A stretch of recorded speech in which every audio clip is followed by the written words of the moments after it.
Good morning everyone.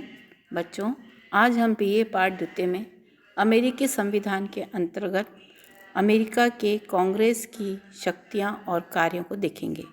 तो बच्चों, जैसा कि मैंने बताया कि जब हम वर्ल्ड कॉन्स्टिट्यूशन की बात करते हैं तो हमको एक कंपैरेटिव दृष्टिकोण रखना पड़ता है। तो जिस तरीके से ब्रिटेन में हमने देखा कि वहाँ पर जो संसद थी उसके 2 सदन थे और वहाँ पर लोक सदन जो है वो ज़्यादा प्रभावशाली था, कॉमन सभा। लेकिन अमेरिका के संदर्भ में जब हम कांग्रेस का अध्ययन करेंगे तो हमें देखेंगे कि वहाँ पर सीनेट जो उच्च सदन है वो ज़्यादा प्रभावशाली है। तो अभी हम कुल मिला के सर्वप्रथम ये देखेंगे कि ब्रिटेन में कांग्रेस क्या है। तो ब्रिटेन में अमेरिका में जो कांग्रेस है उसके 2 सदन हैं। कांग्रेस वहाँ की संसद को कहा जाता है। जैसे ब्रिटेन में संसद के 2 सदन हैं, उसी तरीके से अमेरिका में जो पार्लियामेंट है, जो विधायी मंडल है, उसको कांग्रेस कहते हैं। उसके 2 सदन हैं, एक तो सीनेट है और एक प्रतिनिधि सदन है। तो द्विसदनात्मक व्यवस्था की आवश्यकता ब्रिटेन में महसूस की गई। तो जब फिलाडेल्फिया सम्मेलन हुआ था, और जैसा कि मैंने आपको बताया कि 1789 में अमेरिका में फिलाडेल्फिया सम्मेलन हुआ जिसमें कि सभी सदस्य शामिल हुए और वहाँ पर अमेरिकी संविधान के किस तरीके से उसको संरचित किया जाए, उसको बनाया जाए, उस संदर्भ में विचार विमर्श हो रहा था। और ये कहा गया था कि जब सभी भगवान हों, सभी यदि देव हों तो संविधान की आवश्यकता नहीं है, लेकिन चूंकि हम मनुष्य हैं और मनुष्य में अपनी स्वार्थी प्रवृत्ति भी होती है तो संविधान कहीं ना कहीं आवश्यक है। तो इस तरीके से अमेरिका का संविधान बनाया गया था और उस समय जितने भी सदस्य थे उनकी ये सहमति थी कि जो व्यवस्थापिका है, जो विधायी मंडल है, इसके 2 सदन होने चाहिए। तो उस पे वो सहमत थे कि 2 सदन हो ताकि एक सदन अपनी शक्ति का निरंकुश प्रयोग नहीं कर सके और द्वितीय सदन का जो एक हस्तक्षेप है वो उसके ऊपर निरंतर बना रहे। तो इस तरीके से बच्चों, द्विसदनात्मक जो व्यवस्थापिका है इसके सिद्धांत को अमेरिका में अपना गया है। अमेरिकी कांग्रेस के 2 सदन होंगे, इस पे फिलाडेल्फिया सम्मेलन के सारे सदस्य सहमत थे और इस बात पर सहमति बनी कि निम्न सदन जो है वो जनता का सदन होगा, उसमें जनप्रतिनिधि चुनकर आएंगे, और उच्च सदन जो होगा वो समानता के आधार पर उसका निर्माण किया जाएगा और छोटी बड़ी सभी जो राज्य हैं उनको समान प्रतिनिधित्व उच्च सदन में मिलेगा। तो बच्चों, आज भी वही स्थिति है। प्रतिनिधि सदन जो है जनसंख्या के आधार पर आता है, लेकिन सीनेट में हर राज्य को 2 प्रतिनिधि भेजने का अधिकार है, चाहे तो वो छोटा राज्य हो चाहे बड़ा राज्य हो। तो यदि 50 वहाँ पे राज्य हैं तो वहाँ की सीनेट की सदस्य संख्या 100 है। तो ये द्विसदनात्मक व्यवस्थापक का जो कॉन्सेप्ट था वो अमेरिका में अपनाया गया। और ये आपको पता ही है कि अमेरिका में लोकतंत्रात्मक शासन व्यवस्था है, तो लोकतंत्र में जनता की भागीदारी और जन आवश्यकताओं का ध्यान जो है वो प्रमुख रूप से रखा जाता है। तो द्विसदनात्मक सदन की वहाँ आवश्यकता महसूस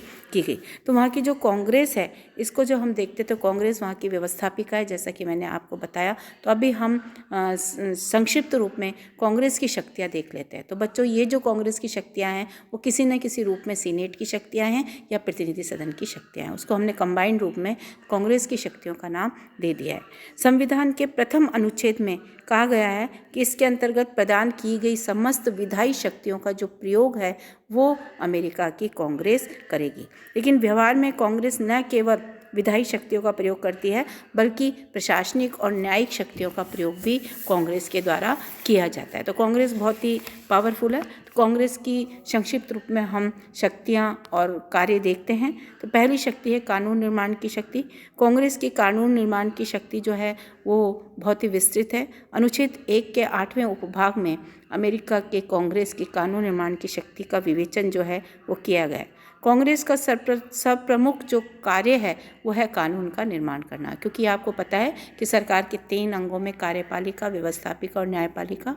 व्यवस्थापिका कानूनों का निर्माण करती है, कार्यपालिका उनको लागू करती है और न्यायपालिका निर्णय लेती है कि वो संविधान के अनुसार हैं या नहीं है। तो इस तरीके से ये व्यवस्था अमेरिका में भी की गई है। अमेरिका में कांग्रेस का सर्वप्रथम कार्य यदि हम देखें तो उसको कानून निर्माण है। उसको 3 प्रकार की शक्तियाँ मिली हुई हैं।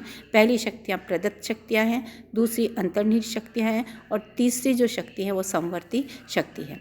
तो जब हम प्रदत्त शक्तियों को देखते हैं जो कि वहाँ की कांग्रेस के पास हैं, उसकी शक्तियाँ हैं, पहला तो कांग्रेस को कर लगाने की छूट है, वो कर को एकत्रित भी कर सकती है। दूसरा, कांग्रेस ऋण दे सकती है और ऋण का चुकता भी कर सकती है। कोई ऋण उसने लिया हो तो उसको चुका भी सकती है। देश की जो प्रतिरक्षा है उसकी व्यवस्था का जो दायित्व है वो भी कांग्रेस के ऊपर है। मुद्रा निर्माण का कार्य, नाप तोल का कार्य, ये सब कांग्रेस की प्रदत्त शक्तियों में आता है। कांग्रेस सर्वोच्च न्यायालय के अधीन अधीनस्थ न्यायालयों की स्थापना कर सकती है।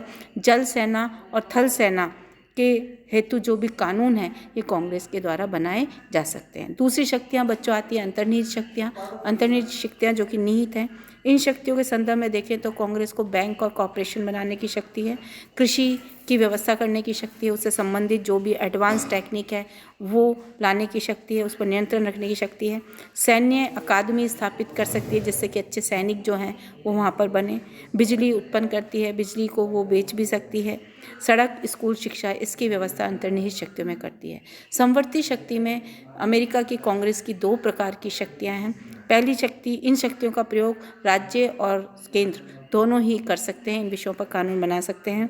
इसमें है कर लगाना, ऋण लेना, न्यायालयों की स्थापना करना, बैंक की व्यवस्था करना, कॉरपोरेशन की व्यवस्था करना। तो ये तो बच्चों हो गई कानून निर्माण संबंधी शक्ति। दूसरी आती है चुनाव से संबंधित शक्तियाँ।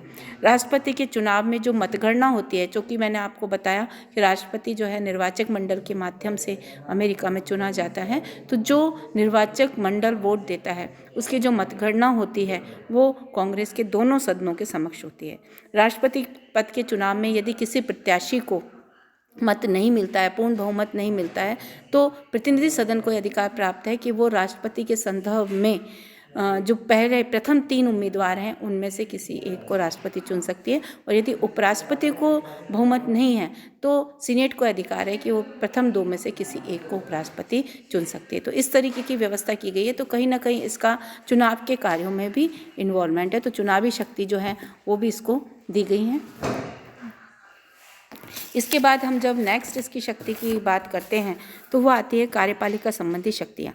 कार्यपालिका संबंधी जो शक्तियाँ हैं वो सामान्य रूप में राष्ट्रपति को ही प्रदान की गई हैं, किंतु कांग्रेस जो है वो सीनेट की इन शक्तियों का प्रयोग करती है, क्योंकि राष्ट्रपति देखिए आप वो जितनी भी नियुक्तियां करता है उन नियुक्तियों में भागीदारी सीनेट की होती है। सीनेट के समर्थन से भी वो नियुक्तियां करता है, उनका वो समर्थन प्राप्त करता है, तो इसमें सीनेट की भागीदारी है राष्ट्रपति की नियुक्तियां संबंधी शक्तियों में। इसके अलावा युद्ध की घोषणा यदि करनी है तो वो अधिकार भी सीनेट को ही मिला हुआ है, सीनेट घोषणा करती है।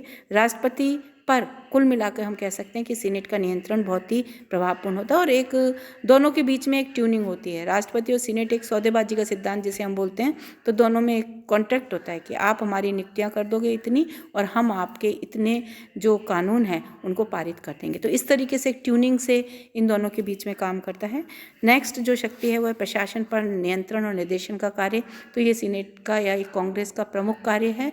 ये जितने भी राष्ट्रपति के जो विभाग होते हैं, जो मंत्री होते हैं, उनसे सूचना मांग सकती है, उनसे किसी भी कार्य का ब्यौरा ले सकती है, उसकी जांच कर सकती है और उनको निर्देश भी दे सकती है कि आप किस तरीके से क्या कार्य कर रहे हैं और इसमें क्या सुधार कर सकते हैं, और उन पर नियंत्रण का भी कार्य करती है।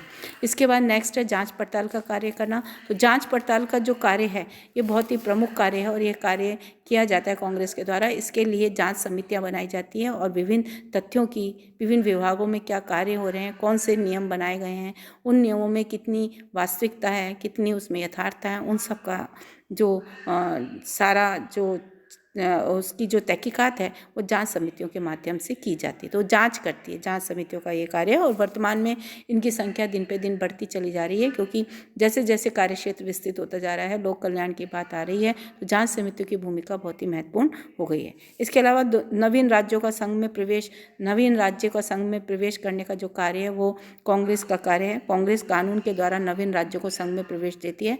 पहले अमेरिका में 13 राज्य थे, लेकिन वर्तमान में जब हम इसकी संख्या को देखते हैं तो 50 हो गए, तो उनको उसने संघ में समाहित किया गया है। इसके अलावा दोनों सदनों में अनुशासन बनाने का संबंधी जो नियम है उनका निर्माण कांग्रेस के द्वारा किया जाता है और ये दोनों सदन में जो नियम है इनकी पालना सदस्यों के द्वारा की जाए। यदि कोई सदस्य अनुशासन भंग करता है तो उसको निष्कासित करने का अधिकार भी कांग्रेस के पास होता है। इसके अलावा वित्तीय कार्य, वित्तीय कार्य में संपूर्ण राष्ट्र के वित्त पर नियंत्रण कांग्रेस का होता है। किस राज्य को कितना देना है, किससे कितना अनुदान लेना है, किसको कौन सी योजना में कौन सा ऋण देना है, तो इस तरीके की व्यवस्था कांग्रेस के द्वारा की जाती है। यद्यपि जो वार्षिक बजट है वो बजट ब्यूरो के द्वारा तैयार होता है, जैसा कि मैंने बताया कि वहाँ पर राष्ट्रपति के निर्देशन में तैयार होता है, लेकिन प्रतिनिधि सदन में रखा जाता है।